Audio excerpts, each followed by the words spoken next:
अगर तुम पहली बार यहाँ आए हो तो वेलकम। यहाँ फाइन आर्ट्स का ज्ञान मिलेगा एकदम सिंपल देसी स्टाइल में, बिना किसी स्ट्रेस के। और अगर पहले के पार्ट देख लिए हैं तो चलो आगे बढ़ते हैं।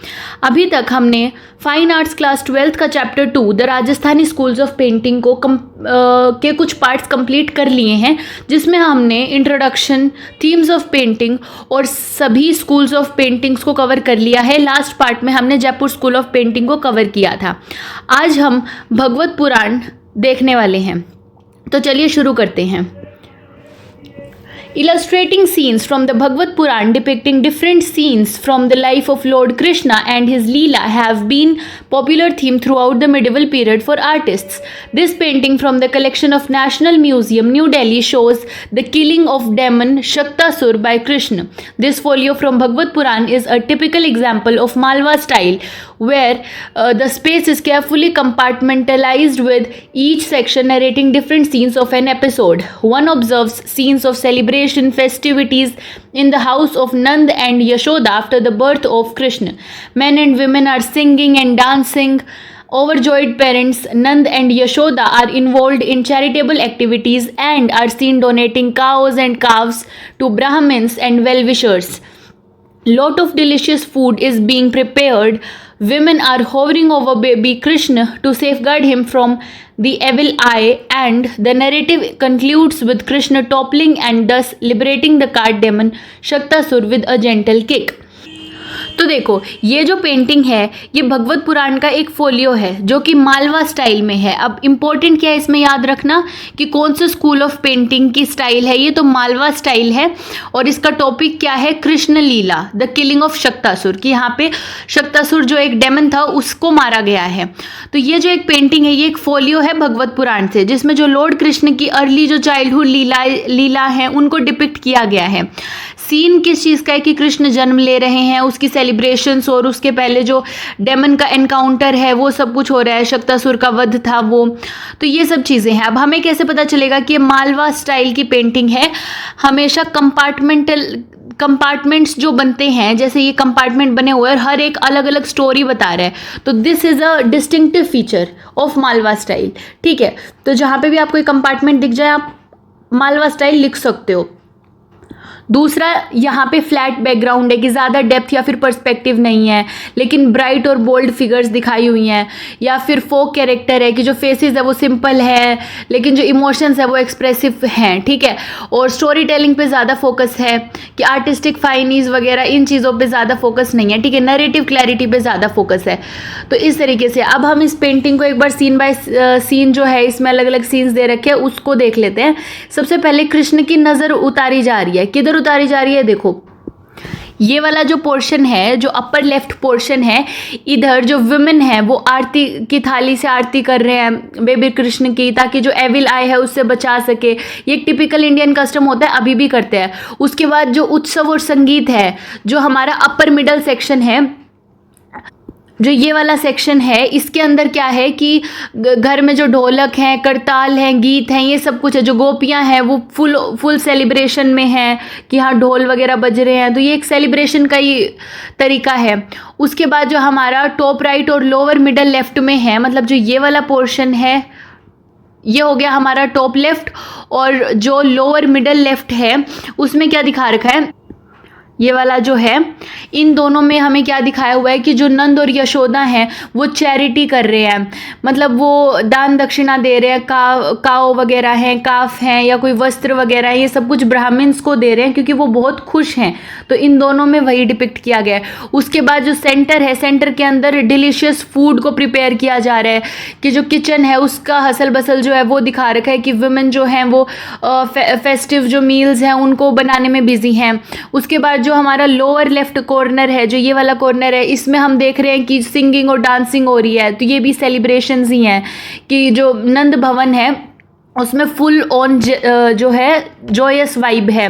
उसके बाद जो मेन क्लाइमैक्स है इसका, वो हमारे बॉटम राइट में है, मतलब ये वाला। तो यही इसका मेन क्लाइमैक्स भी है कि यहाँ पे शक्तासुर का वध हो रहा है। जो कृष्ण है वो एक जेंटल सी किक से कार्ट को टॉपल करते हैं, जिससे जो शक्तासुर है वो छुपा होता है जिसके अंदर, और उसका वध हो जाता है जब जो कृष्ण है वो अपनी जेंटल किक से उसको मारते हैं। तो जो कार्ट डेमन है उसको ड्रामेटिकली उड़ता हुआ दिखाया जा रहा है, जहाँ पे अदर जो और लोग हैं वो डरे हुए हैं उस चीज़ से। तो ये चीज़ यहाँ पे दिखाई गई है। तो फिर ये जो पेंटिंग है ना, ये एक ही फ्रेम में पूरा जो एपिसोड है उसको नरेट करती है, जैसे हम अपने ग्रैंड पेरेंट्स से कहानी सुनते थे और इमेजिनेशन में अलग अलग सीन्स बनते थे। तो बस यहाँ आर्टिस्ट ने उन्हीं कहानियों को विजुअल फॉर्म में दिखा दिया है कि क्या सब कुछ है। नेक्स्ट हमारा है मारू रागिनी। इसमें क्या है कि a particular set of Ragmal paintings from Mewad is especially important as one of its paintings bears crucial documentary evidence regarding its artist, pattern, place and date of painting. Maru Ragini is from this set, which is in the collection of National Museum, New Delhi. The initial part of the inscription found on the painting representing Maru Ragini classifies Maru as the Ragini of Rag Shri and describes her physical beauty and its effect on her beloved.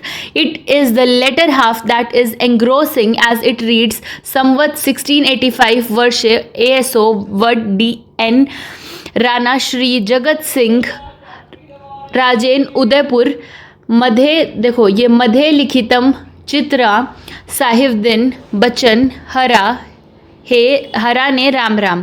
देखो संवत 1685 is 1628 CE and Sahibdin is referred to as Chitara, meaning someone who paints, and the act of painting is termed as Likhitam, translated as written, since the goal of the artist was to produce a painterly equivalent to the written words inscribed onto the painting। अभी इसमें देखो क्या चीज़ है कि ये painting हमारी है मारू रागिनी की, जो रागमाला सीरीज जो थी मेवाड़ की वहाँ से है। तो इसमें भी इम्पोर्टेंट क्या है कि ये भी मेवाड़ स्कूल की पेंटिंग है। उसके बाद क्या है कि ये याद रखना कि जो पहले वाली हमने अभी देखी है ना, जो वो भगवत पुराण वाली, वो मालवा स्कूल की थी। उसके बाद ये मारू रागिनी मेवाड़ स्कूल की है। ये एक हिस्टोरिक और इमोशनल पेंटिंग है रागमाला सीरीज़ की, जिसका नाम है मारू रागिनी। ये पेंटिंग सिर्फ सुंदर नहीं है बल्कि डॉक्यूमेंट्री प्रूफ भी देती है रिगार्डिंग कि किसने बनाई, कब बनाई, कहाँ बनाई, ये सब कुछ। ठीक है, तो इंस्क्रिप्शन, जो इसमें इंस्क्रिप्शन का सीक्रेट कोड है वो क्या है कि इंस्क्रिप्शन के 2 पार्ट्स हैं। पहले पार्ट में लिखा हुआ है कि मारू को रागश्री की जो कंसर्ट है रागिनी वो बताया गया है।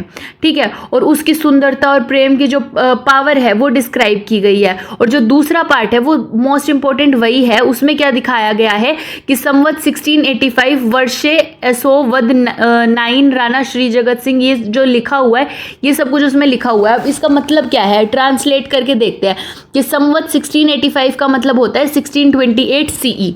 ठीक है, इसका मतलब क्या है 1628 CE। और राणा जगत सिंह जो हैं वो उदयपुर के राजा थे। ठीक है, ये जो लिखा गया है ना राणा श्री जगत सिंह राजेन उदयपुर, इसका यही मतलब है कि जो राणा जगत सिंह थे वो उदयपुर के राजा थे, उदयपुर मेवाड़ में था। साहिबदीन जो है वो उनको पेंटर बोला गया है। चितारा मतलब जो लिखता है यानी जो पेंट करता है। लिखितम वर्ड का यूज़ पेंटिंग के लिए किया गया है क्योंकि तब पेंटिंग को लिखने जैसा सेक्रेट एक्ट माना जाता था। ठीक है, और मारू कौन है और ये क्यों इंपॉर्टेंट है, देखो मारू जो हैं वो रागश्री की रागिनी बनाई गई हैं। लेकिन क्यों, क्योंकि एक धोला मारू बैलेट जो बहुत फेमस थी उस टाइम पे, ये एक फोक लव स्टोरी थी राजस्थान की, जिसमें धोला एक प्रिंस हैं और मारू एक प्रिंसेस है। दोनों की प्रेम कहानी में आते हैं, एक मतलब बहुत सारी रुकावटें आती हैं, जैसे कुछ एविल रिलेटिव्स आगे, एक्सीडेंट्स थे, बैटल्स थे, और फिर फाइनली वो मिलते हैं। तो ये पेंटिंग उनका कैमल पे भाग जाना या फिर एस्केप दिखा रहा है कि ठीक है कि लव इन एडवर्सिटी, किसी भी हालत में तो वो यहाँ से भाग रहे हैं, वो चीज़ इस पेंटिंग में दिखाई गई है। इसमें हम देखो कैमल राइड देख रहे हैं कि धोला और मारू जो है वो कैमल पे एस्केप कर रहे हैं, तो ये एक इंटेंस मूवमेंट है टुगेदरनेस की। उसके बाद पीछे जो सोल्जर्स वगैरह है और जो हाउंड है, मतलब जो कुछ लोग और डॉग हैं, ये जैसे डॉग है वो उनके पीछे हैं, शायद उनकी रक्षा करने के लिए या फिर उनके दुश्मन भी हो सकते हैं। उसके बाद इसमें गोल्डन बैकग्राउंड है जो कि एक ट्रेडिशनल मेवाड़ स्टाइल है। मालवा स्टाइल में हमने देखे थे उसके फीचर्स, और ये जो गोल्डन बैकग्राउंड होता है ये मेवाड़ स्टाइल होता है कि ब्राइट फ्लैट कलर्स होंगे, फोक लुक होगा, नरेटिव पावर होगी। जो क्लोथ्स हैं वो रॉयल और कलरफुल हैं, तो ये एक मारवाड़ मेवाड़ का कॉम्बिनेशन स्टाइल होता था, रॉयल और कलरफुल क्लोथ्स का। तो मतलब ये जो पेंटिंग है ये सिर्फ एक रोमांटिक सीन नहीं है, बल्कि हिस्ट्री का लाइव एविडेंस है, जिसमें एक आर्टिस्ट का नाम, राजा का नाम, जगह और ईयर सब कुछ लिखा गया है। जैसे किसी पेंटिंग के पीछे लिखा हो कि made with love by Shahibuddin for Raja Jagat Singh Udaipur 1628, मतलब इस तरीके से सब कुछ इस पेंटिंग पे लिखा हुआ है और किसी भी पेंटिंग पे हमें इतनी सारी इन्फॉर्मेशन नहीं मिलती है, तो ये इंपॉर्टेंट है। नेक्स्ट हम पढ़ रहे हैं राजा अनिरुद्ध सिंह हरा के बारे में। Anirudh Singh succeeded Bhav Singh. Few remarkable paintings with interesting documentary evidence have survived from his period. One of them being the much talked of equestrian portrait of Anirudh Singh by artist Tulsi Ram, painted in 1680. It epitomizes an artist's perception of speed and a horse in motion that he accomplished by completely negating the rendering of the foreground. The horse is seen galloping so high in the air that the ground is not visible. The value of such paintings is that they turn still portraits into narratives. Names of Tulsiram and Prince Kanwar Anirudh Singh are inscribed behind the painting, but in the front the name Bharat Singh, the younger son of Rao Chhatarsal, is inscribed. Some scholars feel this painting represents Bharat Singh, while in majority are of the opinion that it represents young Anirudh Singh before he ascended to the throne. This painting is in the collection of National Museum, New Delhi. तो अब देखो, एक चीज़ सोचो कि एक painting जो बिल्कुल freeze image होने के बावजूद मोशन फील कराती है, जैसे हॉर्स अभी उड़ के निकल गया हो या अभी उड़ रहा हो, तो यही पेंटिंग है राजा अनिरुद्ध सिंह हरा की।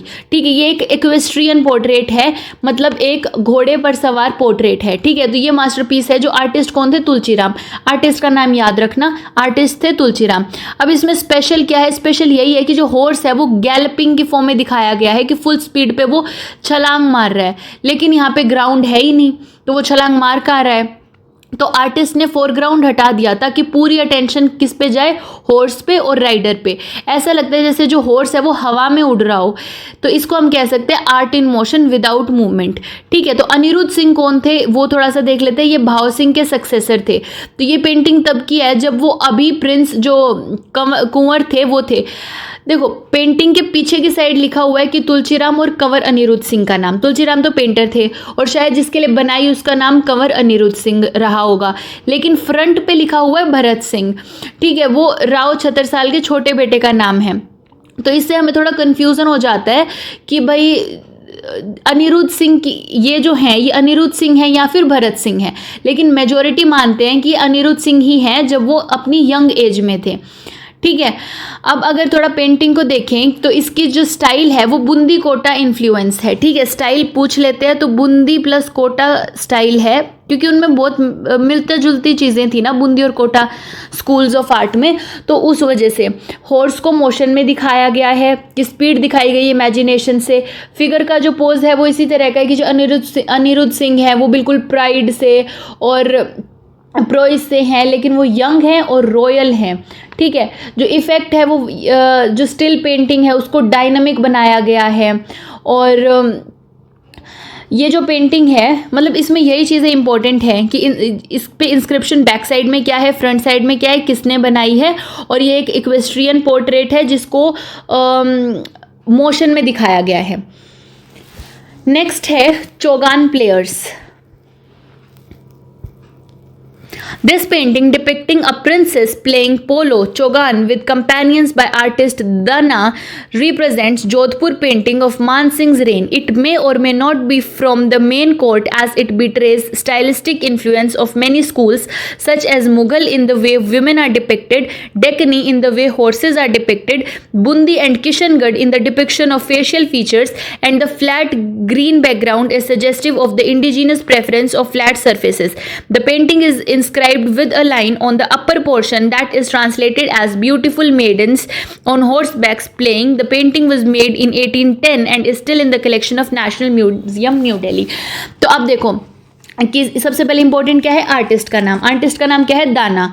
उसके बाद जो स्कूल है वो है जोधपुर पेंटिंग। ठीक है, जोधपुर स्कूल है। स्कूल अगेन इंपॉर्टेंट है। आर्टिस्ट और स्कूल का नाम डायरेक्टली पूछा जाता है और हर एक एग्जाम में ये क्वेश्चन ज़रूर आता है। ठीक है, और जो ये जोधपुर पेंटिंग है, ये मान सिंह के रेन की थी। रेन भी याद रख लेना, मान सिंह का रेन था। और इसमें सब्जेक्ट क्या है कि जो प्रिंसेस हैं वो पोलो खेल रही हैं, जिसको चौगान कहते थे, अपनी कंपेनियंस के साथ।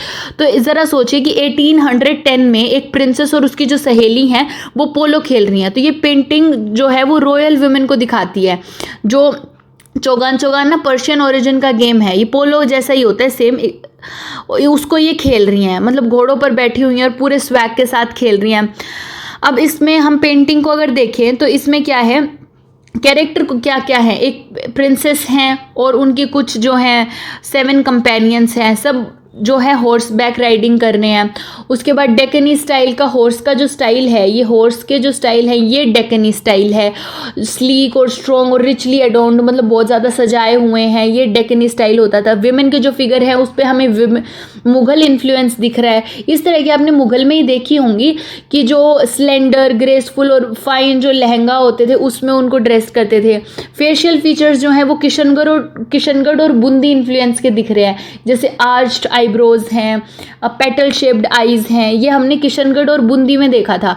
बैकग्राउंड जो है वो फ्लैट ग्रीन है, जो कि एक ट्रेडिशनल राजस्थानी फोक स्टाइल होता है।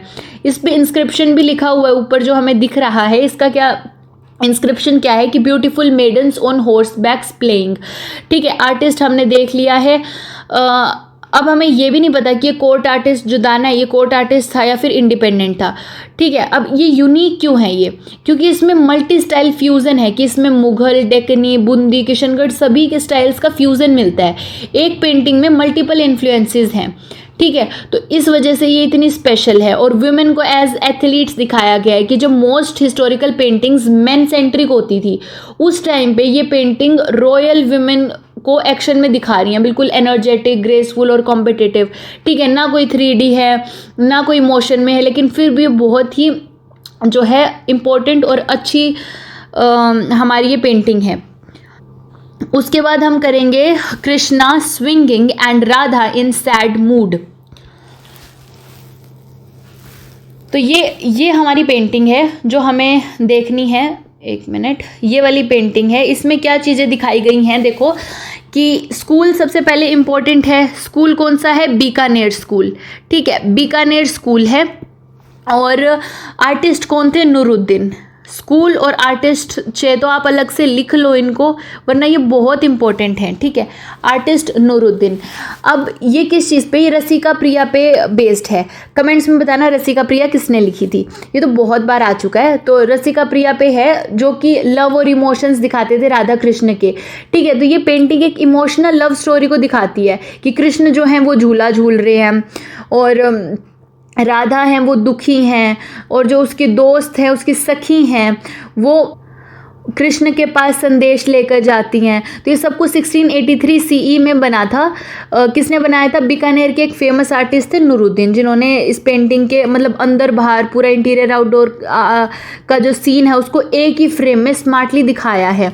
अब देखो टॉप राइट जो कॉर्नर है, ये वाला जो कॉर्नर है, इस पे हमें दिख रहा है कि कृष्ण, जो टॉप राइट कॉर्नर है उसमें ये वाला पूरा पोर्शन है, इसमें कृष्ण और राधा जो हैं वो मतलब कृष्ण एक और गोपी के साथ है, राधा नहीं है, ये कोई और गोपी है। तो कृष्ण है वो एक गोपी के साथ झूला झूल रहे हैं और पूरे मज़े में हैं। और जो एक और गोपी, देखो जो बॉटम में ये वाला जो आउटडोर सीन है, इसमें हमें दिख रहा है कि राधा दुख में अकेली जंगल में बैठी हुई हैं। ये जंगल है, जंगल में राधा बैठी हुई हैं और उसके जो दर्द है वो उसकी जो दोस्त है, सखी है, वो महसूस करती है। फिर हमें यहाँ दिख रहा है कि जो उसकी सखी है वो कृष्ण के पास जाती हैं और कृष्ण के पास जाकर उन्हें राधा का दुख सुनाती है और कहती है कि मना लो उसे। ठीक है, इस तरह की चीज़ें हैं। और इसमें अगर हम थोड़ा बैकग्राउंड देखें तो सॉफ्ट ग्रीन हिल है सेंटर में, जो ये वाला पोर्शन है। तो ये पेंटिंग को 2 पार्ट्स में डिवाइड करता है। अंदर का महल अलग है जो हमने ऊपर देखा, और नीचे का बाहर का जंगल अलग है। उसके बाद जो आर्किटेक्चर है वो भी पेविलियन है। ये हमें सजेस्ट करता है कि जो कृष्ण का झूला जो है वो महल के अंदर है। डेंस ट्रीज़ हैं कि आउटडोर पेस्टोरल सेटिंग को फील कराने के लिए। उसके बाद जो राधा नीचे जंगल में है, कृष्ण ऊपर स्विंग पर है, इमोशनल डिस्टेंस दिखाता है ये चीज़। मूड और एक्सप्रेशन की बात करें तो मिनिमल लाइन्स है, लेकिन इमोशन जो है वो क्लियर हैं कि सैडनेस है, गिल्ट है, दर्द है, सब कुछ क्लियर हो रहा है। ठीक है, तो मतलब नूरुद्दीन ने 1600s में एक लव ट्रायंगल की स्टोरी को इतने साइलेंट इमोशंस और सिंबॉलिक डिज़ाइन में दिखाया है कि आज भी अगर हम उसको देखते हैं तो हमें समझ आता है कि प्यार में मिसअंडरस्टैंडिंग्स भी होती हैं, गिल्ट भी होता है। ये सब पेंटिंग सिर्फ राधा और कृष्ण की नहीं है, हर उस इंसान की कहानी है जिसे प्यार में दर्द मिला हो। तो कितनी इंसाइटफुल ये जो है पेंटिंग बनाई थी नूरुद्दीन ने। नेक्स्ट हमारे पास है बनी थनी। बनी थनी में क्या है कि सबसे पहले तो निहाल चंद आर्टिस्ट थे, आर्टिस्ट और स्कूल सबसे पहले, ठीक है। पूरा चाहे पढ़ो चाहे ना पढ़ो ये चीज़ ज़रूर पता होनी चाहिए। आर्टिस्ट निहाल चंद और school Kishangarh school. Mid 18th century का पीरियड है ये, और इसमें थीम क्या है कि राधा का एक आइडियलाइज्ड पोर्ट्रेट बनाया गया है कि जो रियल लाइफ बनी थनी थी ना उससे इंस्पायर होके राधा का पोर्ट्रेट बनाया गया है। जो बनी थनी थी वो बिलव्ड थी किसकी, सावंत सिंह की, जिसको नगारी दास कहा जाता है। तो ये पेंटिंग एक पोर्ट्रेट है, लेकिन सिर्फ एक लेडी का चित्र नहीं है बल्कि एक जो पोइटिक फैंटेसी होता है उसी का एक ये रूप है, ठीक है। इस पेंटिंग में जैसे ये जो हमें दिख रही है ना, ये कोई लेडी हैं, ये इनका नाम है बनी थनी और वो सावंत सिंह की म्यूज़ थी, ठीक है। मतलब उनकी जो इंस्पिरेशन है, उनका जो प्रेम है, उसी को राधा से कंपेयर किया गया है कि जो बनी थनी है वो एक टैलेंटेड पोइट्रेस थी और सिंगर और डांसर भी थी, और जो सावंत सिंह थे, जो नगारी दास हैं, उनके लिए राधा कृष्ण वाली ये पोएम्स लिखती थी, ठीक है। तो मतलब ये नहीं लिखती थी, जो सावंत सिंह थे, जो नगारी दास थे, वो इनके लिए पेंटिंग्स लिखते थे, और निहाल चंद ने उस पोइट्री को, जो वो पोइट्री लिखते थे, उसको कैनवस पर उतार दिया कि बनी थनी को राधा की तरह दिखाते हुए उन्होंने उस चीज़ को, जैसे अभी तक हम पढ़ रहे थे कि जितने भी टेक्स्ट होते थे उन टेक्स्ट को पेंटिंग के तौर पे बना दिया जाता था। तो अब जो उन्होंने, सावंत सिंह ने, नगारी दास ने जो बनी थनी के लिए जो पेंटिंग्स लिखी थी, जो पोएम्स लिखी थी, उसको पेंटिंग के फॉर्म में कर दिया। तो ये किशनगढ़ का एक सिग्नेचर स्टाइल की फॉर्म में दिखाया गया है कि जैसे कर्व्ड इलोंगेटेड आइज़ हैं, बहुत ज़्यादा जो है स्टाइल के साथ हैं, ड्रीमी राधा की तरह ये जो हमें आंखें दिख रही हैं। उसके बाद लॉन्ग और पॉइंटेड नोज़ है, तो ये भी बनी थनी के जो खुद के शार्प फीचर्स थे उसी से इंस्पायर हुआ है। जो छोटे छोटे रेड लिप्स हैं और हाईली आर्चिंग आईब्रोज दिखा रखी है जो कि ओवर एग्जेजरेटेड है, ये थोड़ा सा ड्रामेटिक सा एक्सप्रेशन दे रहा है। उसके बाद स्पाइरल कर्ल दिखाया हुआ है चीक पे, जो ये वाला है, और ये भी एक सिंबल है फेमिनिन ग्रेस का। और ट्रांसपेरेंट ओढ़नी और पर्ल ज्वेलरी दिखाई गई है। रिच कलर्स और फ्लैट बैकग्राउंड का यूज़ किया गया, जो कि एक टिपिकल किशनगढ़ स्टाइल था कि कोई भी 3D इफेक्ट नहीं होगा, सिर्फ फिगर पर ही फोकस होगा। अब हम अपनी लास्ट देख लेते हैं, जो लास्ट पेंटिंग है, Rama meets members of his family at Chitrakoot. तो हम ये चीज़ आप रीड कर लेना, हम पेंटिंग को ही समझते हैं कि ये जो पेंटिंग है इसमें क्या दिया गया है। सबसे पहले आर्टिस्ट का नाम है गुमान। उसके बाद जो पीरियड है वो 1740 से 1750 का पीरियड है। स्कूल कौन सा है, स्कूल जयपुर है। ये दो चीज़ें तो हर एक में आपको याद करनी ही करनी है। अब ये सोर्स क्या है, रामायण से लिया गया है, जो अयोध्या कांड था उसमें से लिया गया है ये। और इसका टाइप क्या है, कॉन्टिन्यूअस नरेटिव। देखो ये क्वेश्चन आया भी हुआ है, तो ये कंटिन्यूअस नरेटिव स्टाइल, जो मैंने पहले भी बताया था कि एक ही पेंटिंग में बहुत सारे सीन्स को दिखा दिया जाता है, उसको हम कहते हैं कॉन्टिन्यूअस नरेटिव स्टाइल। अब इस पेंटिंग में जो आर्टिस्ट है गुमान, उन्होंने एक इमोशनल और एक सैक्रेड मोमेंट दिखाया है कि जब जो राम हैं उनको वनवास मिल चुका था, एग्जाइल मिला हुआ था, तो उनके जो घर वाले थे वो चित्रकूट पहाड़ के पास उनसे मिलने आते हैं। तो ये सीन एक गाँव जैसी सेटिंग में है कि कच्ची कच्ची हमें कुछ झोपड़ियाँ दिख रही हैं, कच्ची झोपड़ियाँ हैं। उसके बाद जो पेड़ पौधे दिखे हैं, पहाड़ी एरिया दिख रहा है, जैसे ये पहाड़ है, कुछ पेड़ पौधे भी दिख रहे हैं। तो बिल्कुल वनवास का स्टाइल में ये बनाया गया है। तो जब राम वनवास गए थे, तो जो देखो भरत जो थे, जो उनके भाई थे, तो वो किसी और जगह गए थे उस टाइम पे। और जब वो वापस आए, जब भरत वापस आए, तो उन्होंने सुना कि दशरथ जी की डेथ हो गई थी, दशरथ जो राम के पिता थे उनकी डेथ हो गई थी। तो इस गिल्ट और दुख से वो भर गए थे बिल्कुल भरत।